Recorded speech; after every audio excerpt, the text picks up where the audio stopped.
Selon une étude réalisée récemment, ce sont environ 20 millions de tonnes de riz qui ont été importées en Afrique pour seulement l'année 2021, soit environ 40% du commerce mondial de riz.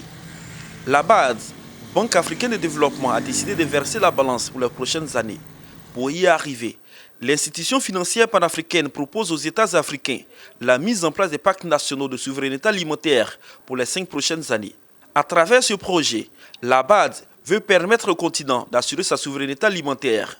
Pour développer pour chaque pays, qu'est-ce qu'on doit faire? Si c'est le blé, c'est le riz, c'est le manioc, c'est le fonio, je ne sais pas. On doit arriver à autosuffisance dans 3 à 5 ans et on termine avec toutes ces discussions-là. Et avec un système de suivi transparent, avec la comptabilité qu'il faut pour que toutes les choses qui ont été décidées seront exécutées, implémentées. L'objectif est de permettre au continent de se nourrir et de nourrir également le reste du monde.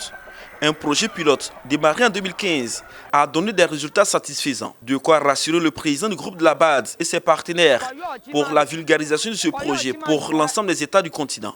La situation que nous voyons, que l'Afrique ne peut pas se nourrir avec toutes les terres, 65% de toutes les terres arabes non cultivées dans le monde, c'est chez nous. Donc on a la responsabilité de se nourrir nous-mêmes.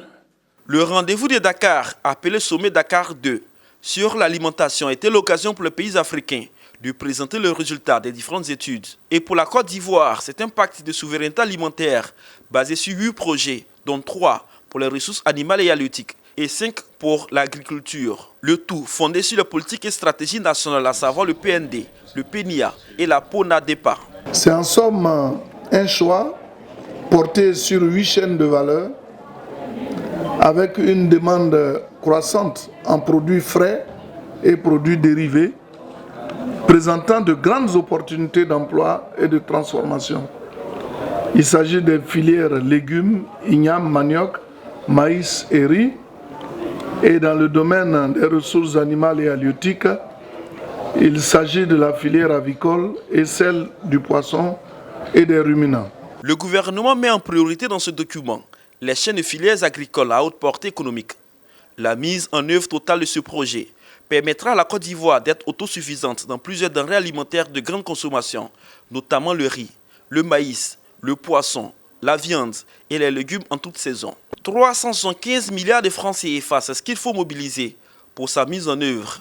Mais déjà, le gouvernement ivoirien met sur la table 54 milliards de francs CFA comme apport initial. Le pacte de souveraineté alimentaire de la Côte d'Ivoire permettra, selon le ministre d'État, ministre de l'Agriculture et du Développement rural, Kobena Kwasi Agumani, de réduire la pauvreté tout en développant les technologies à haut rendement et climato-intelligentes, ainsi que des productions sous tunnel avec des semences améliorées et des systèmes d'irrigation de pointe. En plus, l'État veut développer des mini-agropoles sur les produits agricoles et la mise en place de structures de stockage et de conditionnement. Pour la Côte d'Ivoire, comme l'ensemble des pays africains, les jeunes et les femmes occupent une place importante dans le pacte. Le pacte ivoirien a été soumis aux partenaires au développement qui se disent rassurés de sa faisabilité. Le FIDA est déjà en train d'investir à peu près 60 millions de dollars sur 2 projets qui appuient déjà les axes prioritaires du pacte. Nous allons assister le gouvernement pour mobiliser des fonds, y compris des fonds verticaux, qui sont vraiment des financements suffisamment larges, suffisamment grands, qui vont transformer l'agriculture. Pour mieux vendre le pacte de souveraineté alimentaire de la Côte d'Ivoire, le vice-président de la République, Thiemo Komiele Kone, s'est porté garant, d'où son appel aux investisseurs à soutenir la Côte d'Ivoire. Ce pacte offre d'importantes opportunités d'investissement privé dans les chaînes de valeur prioritaires, notamment l'agriculture, l'élevage, la pêche et l'aquaculture.